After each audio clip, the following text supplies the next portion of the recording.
Love podcasts, hate nonsense. It's the PoliticsJOE pubcast, ladies and gentlemen. Shmow. Here we go. It's on. It's on like Donkey Kong. Ava Santina, my political queen, fresh from the GMB desk. How are you? Oh, well, you know, great. Yes? Yeah, great. Good. I've got my dress stapled, so I'm feeling very uncomfortable at the moment. Stapled? Stapled, yeah. Tell me more. Well, when I got there, it was falling apart. Oh, gosh. And I felt like they were okay with that. But no, it was stapled in the end. Stapled in place. So I've got staples in odd places. Ugh. Yeah. Okay, that makes me worry for you. And also just ringing in my ears is, I can't help when you said the word stapled, it reminded me of the guy in Ed's porn awards video, who said he had his nutsack stapled. Well, I was doing that last night. And then... A life of staples. Yes. We're here to break down Prime Minister's questions. We'll get straight into it, shall we? Let's just roll the clip. Roll the clip. Roll the clip. Families are sick with worry about the cost of the Tory mortgage bombshell. Do they still claim to be the party of home ownership? Good luck with that. Well, may I begin by associating myself with the Right Honourable Lady's remarks about Lord Bob Kerslake. I knew him from my time in Downing Street. He was a stalwart public servant, and he will be missed by many on both sides of this House. It may come as a surprise to the Right Honourable Lady, but actually some leaders trust their deputies to stand in for them.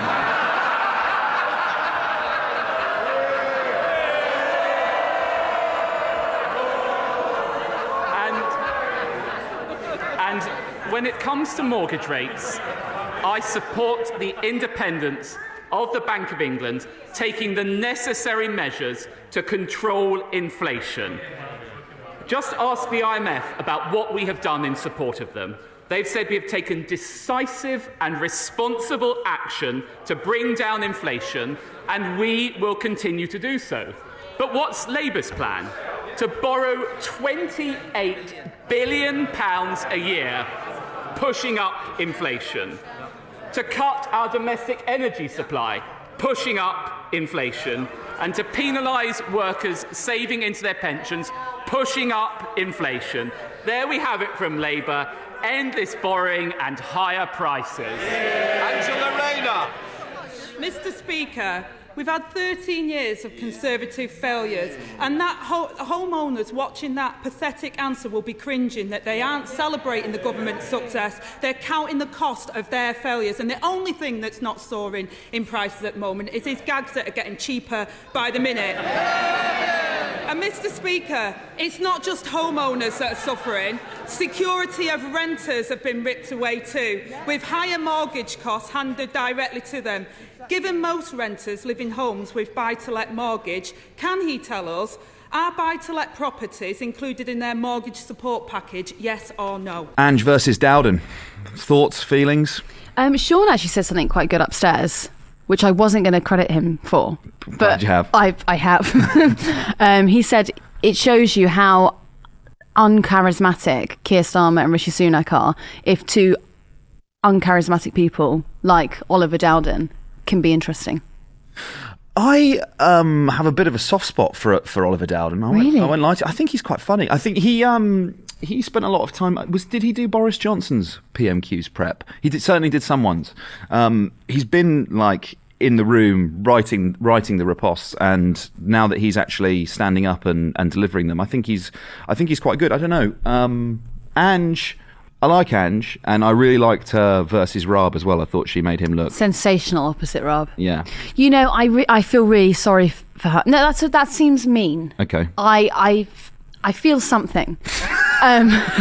What is it? Well, because it's just quite clear that the politics of the day are not favourable to her, and she is being pushed out by Keir Starmer and Rachel Reeves, and she's kind of being edged away, and you can kind of see the light flicker out in her. I think, you know, she used to stand up there and, okay, I know it's going to sound really trivial, but she used to get her hair done every time for PMQs, and like I thought that was really nice, because I was like, she really cares about okay, that's going to sound really anti-feminist. I don't mean, but she really cares for it, and she wants to present the best version of herself, and she, you know, she's really relishing in like holding democracy to power, and now I just feel like she's kind of just there.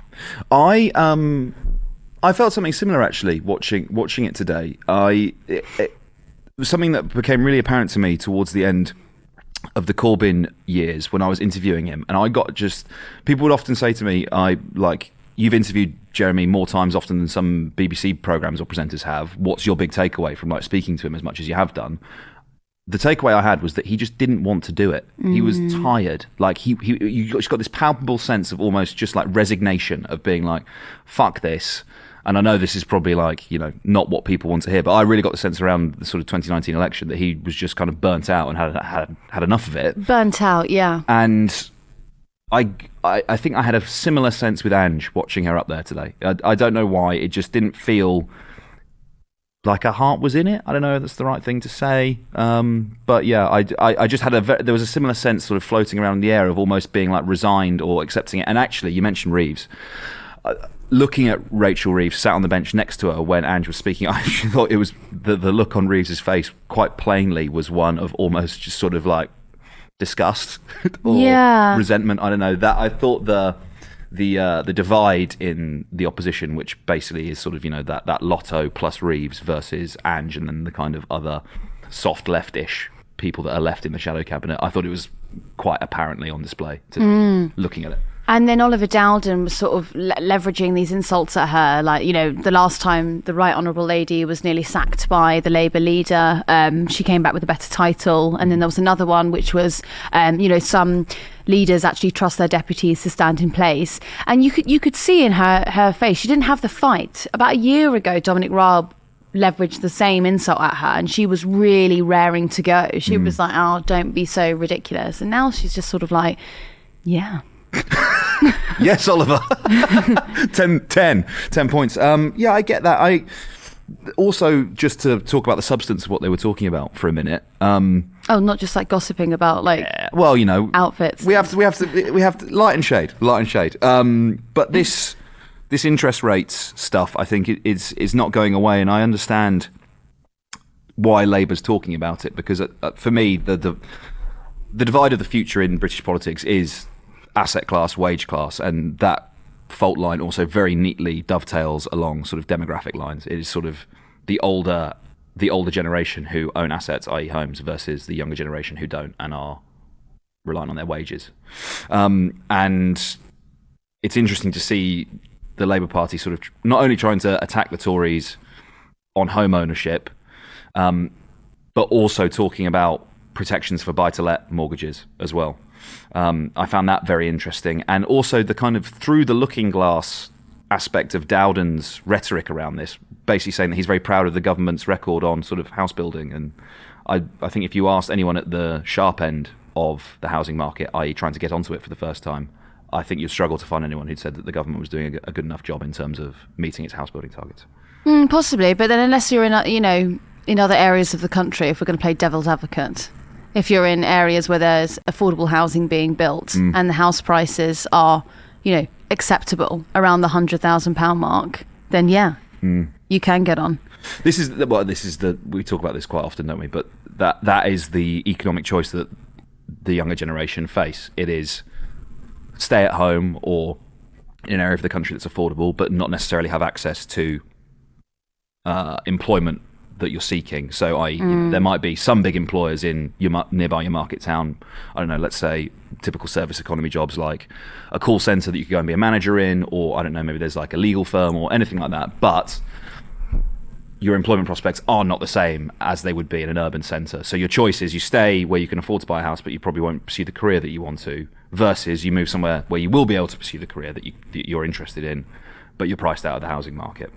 And that economic choice, I think, is basically the fundamental political problem that the younger generation face in this country. Unfortunately, as the country ages, it's not electorally beneficial to do anything about that, because the proportion of voters that are homeowners is only going to increase as the population ages. So. Do you want to hear something that'll piss you off? Yeah, go on. We were looking at these new builds in Bath earlier. Right. And so they've built these sort of 2 up, 2 down, and they've got the type of masonry is probably a bit too grand of a term, but the type of front that the rest of Bath has. 2 up, 2 down, as I said, perfect for a starter family. How much do you think they are? Central to Bath? not enough. I'm going to give you between £200,000 and £300,000. £900,000. What the fuck? No. Yeah. No. Honestly. No. Honestly. No. Yeah. That's not. No. Yeah. That's not true. Yeah. 2 up, 2 down. Yes. I showed it to Sean earlier, and he honestly went. There must be something else going. What is it? Apoplectic. Are they in like acres of land? Like, no, I mean they're near a golf course, but what isn't in Bath? Of course, yeah. Fair enough. Bloody hell, that's insane. I know. Wow. Okay. I'd also just like to draw your attention quickly to something Oliver Dowden said. I'll just make this brief. Yeah. He said, "What's Labour's plan to borrow £28 billion per year, pushing up inflation?" Now, that is actually a bit of a rewrite from something that he said a couple of weeks ago when he was last on with Angela Rayner. He said the £28 billion, but he incorrectly said that would cost every mortgage owner £1,000 a year, which was potentially a misleading of the House. Yes, indeed. I think Dawn Butler stood up at the end, point of order, and spoke about this. Oh, did she? She did indeed. Oh, you've cucked me. No, I haven't cucked you. No, I'm agreeing with you. It's true. And I think also the fact-checking organisations, I'm pretty sure I scan read it, but I'm pretty sure there's an email in my inbox from Full Fact saying that's agreeing with you, saying that it's incorrect for him to have said that. So I quite like, nice one, chump. Everyone's talking about it.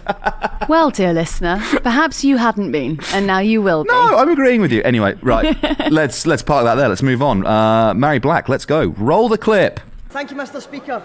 I would also like to begin by thanking all of the staff in our health services across these aisles. And as we celebrate the 75th anniversary of the health services in the UK, I want to reflect on 2 quotes from 2 people. The first one is, it's about using the private sector more, something we should be very comfortable with. The second quote is, people go as NHS patients to the private sector and we could do more of it. Can I ask the Deputy Prime Minister which quote is from the PM and which is from the Leader of the Opposition? Well, Mr. Speaker, may I actually just begin by saying genuinely how sorry I was to hear that the Honourable Lady will be standing down at the next election. She and I joined this House at the same time, and I know she has contributed much to her party and to this place. And may I also say, I'm sure she will wish to join me in celebrating His Majesty King Charles, receiving the Scottish regalia, I think pretty much as we speak.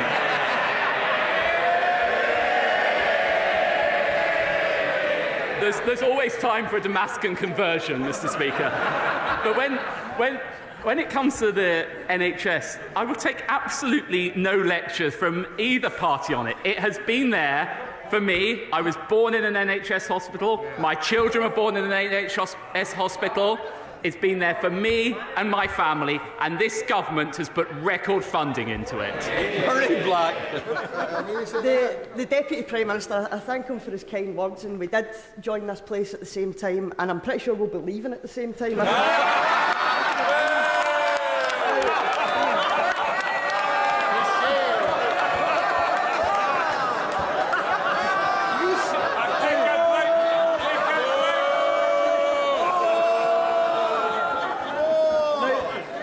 One problem that faces the health service across these aisles is workforce.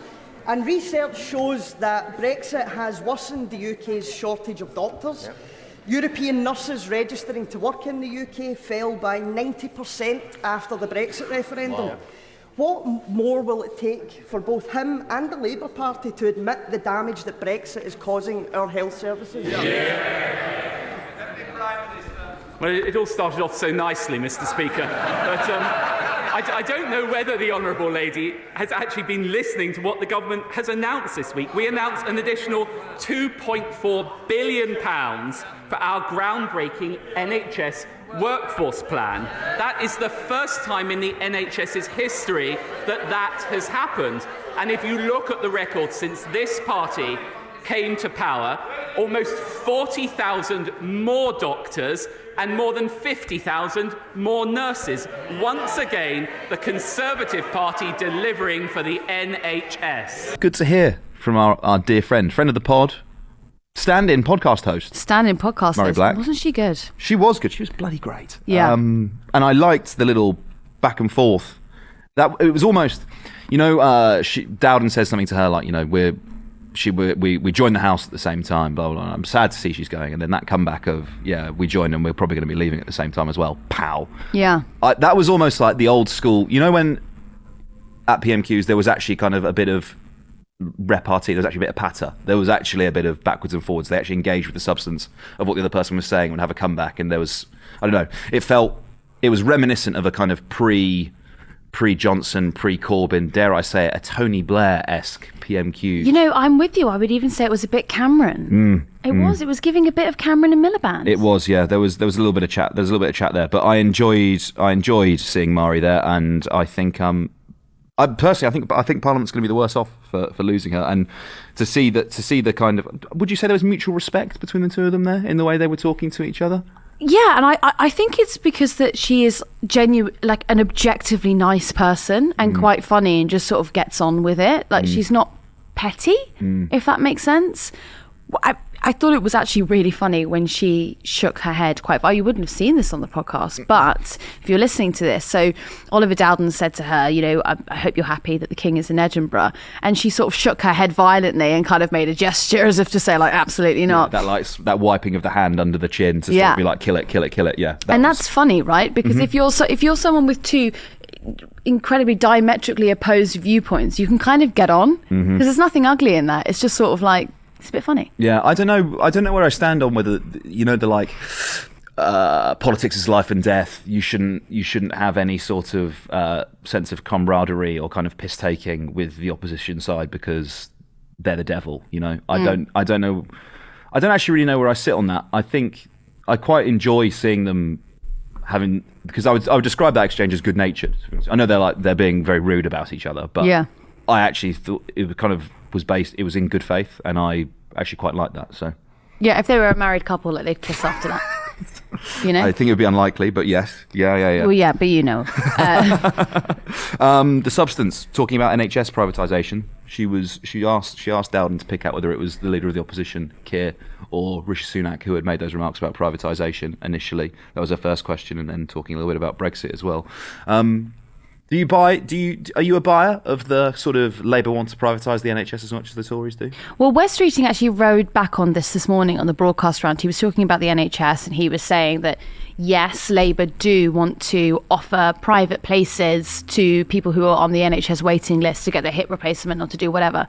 But before, he's been a lot stronger on that. Like this morning, he was being very careful. He was saying, but, some of the Conservatives who'd like to see people who are wealthier taking up private healthcare while the rest of us use the NHS, that's not acceptable. That's quite strong from him because I would argue behind that newly created line that's obviously come from the leader's office that's been focus grouped, he would actually quite like to see a two-tier healthcare system. Yeah, I think you just need to look at where some of the sources of funding for Wes Streeting are coming from, and you'll see the connections to health insurance and private healthcare.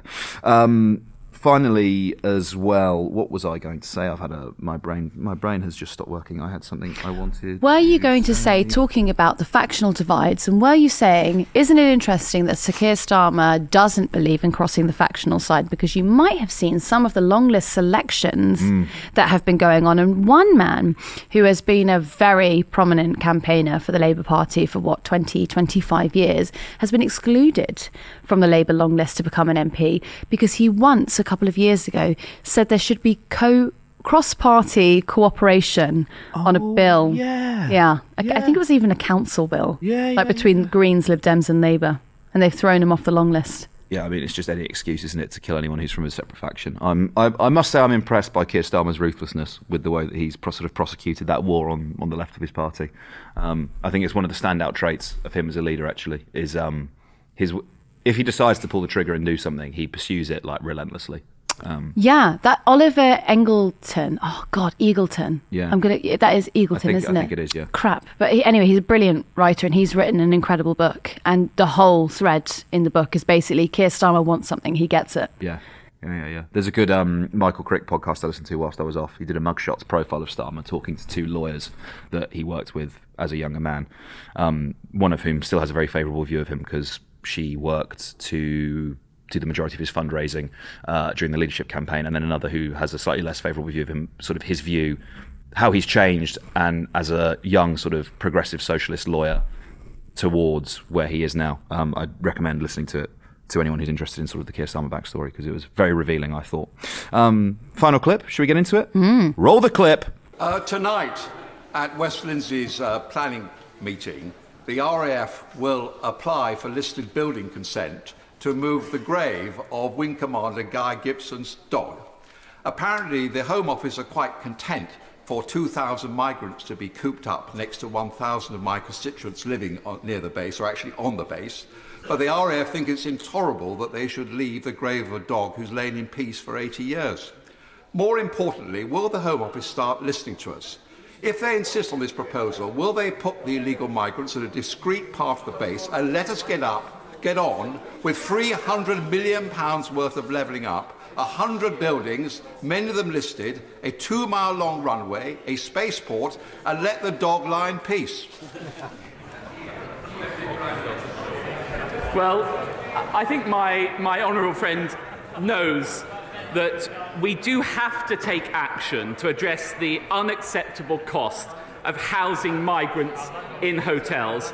And I actually thank him for his constructive approach that he's taken to RAF Scampton playing a role in respect of that. Of course, Home Office ministers will have heard his broader representations, and I'm sure they will respond to him. Sir Edward Leigh, Ava Santina. What a banger. What a banger of a contribution that is. Another Knight of the Realm. There. We lose one, we gain another. A real one. Yeah. Those unsightly... is that what you said? Unsightly? Unsightly migrants? Well... Sorry, put the illegal migrants in a discrete part of the base. So, yeah, effectively, they're unsightly. But I guess there's a little bit of a collab here, isn't there, between him and friend of PoliticsJOE, Sir Richard Drax, yes, who also stood up and was complaining about migrants reducing house prices. Yeah. Them being built on the waterfront, wasn't it? Or no, it was the it's the barge, right? The barge was going to bring down the waterfront. Yeah, because that's really what we want to give off to people who are fleeing war and persecution, is that they are unsightly. Yeah, that's the. Has he considered hiding them behind the Great Wall of Dorset that encircles his landed estate? Nice. They could fit in behind there, couldn't they? That's funnier than what I was going to say, which was, I was going to offer a half serious point, which was, has he considered lobbying the Home Office to actually process more than 1% of the applications that are coming in every year? But yours was much funnier. I think yours was more serious, and I think this is to pivot to seriousness for a moment here. The common thread in both of those questions is that it's the dehumanisation of the refugees. One that says they're sort of unsightly and an eyesore, and the other that's concerned about them lowering property prices in Dorset. And it reduces these people, and they are people, it's ridiculous that it needs saying, to an eyesore, to an inconvenience. Whereas in actual fact, they are... Take your pick from the skill set. You could be talking about someone who's going to be a doctor. You could talk about someone who's going to be a cleaner. Wherever they are on the economic scale, they're going to contribute to this society. They want to contribute to this society. And when you are as reductive and deliberately dehumanising in this way to try and other them and create this sort of hostility that was so rife in 2008, 2009, 2010, economic hardship, what do? We scapegoat someone less advantaged and we make them to be the problem in the society. The problem in society is not the brown people, the black people, in some cases, white people that are coming from Eastern Europe. They are not your enemy. The enemy is the people that have governed this country in such a way to inflict economic hardship and misery on you. It is not the person that's crossing the channel to get here. They are not your enemy. They're your friend. Yeah, that was a bloody good point. And I mean, listeners might be excited to hear you possibly saying that on one broadcaster this weekend. We don't know. Ooh, drum roll. They might. I'd also like to pose to you that Sir Edward Leigh is not quite as hot and sexy as the culture warriors that are trying to, create this division. And I think he might just be an old school racist. Wow! For listeners of the podcast who might not know what Sir Edward Leigh looks like, I'm gonna try to the pin up on Ed's wall. I'm going to describe him. There'll probably be a clip of him on our Instagram, I imagine, that's in the process of being made right now, so you can check it out there. But he sort of has this incredibly bulbous nose that's crimson red. The rosacea spreads from there across his cheeks. He is, if you would sort of imagine your stereo, think of a caricature of sort of an MP early sort of 20th century sort of Tory MP. Yeah. You're sort of talking that you can smell the port through the TV screen when you look at him. He had grouse for lunch. Very much so. A real shooter. I think probably a double-breasted suit. I can't remember whether he was wearing one today, but Drax loves a double-breasted suit as well, but he's a much more sort of refined landed gentry character, whereas right. I would say Sir Edward Leigh is much more of a sort of ha-ha type, if that makes any sense. Yes. Yeah, very much so. Are we being cruel? No, sorry, I just got completely distracted because I was trying to make a play on double-breasted and me being stapled in, but then I gave up. Very good. Should we call it there? Yeah. Ava Santina, it's been a pleasure. Cool.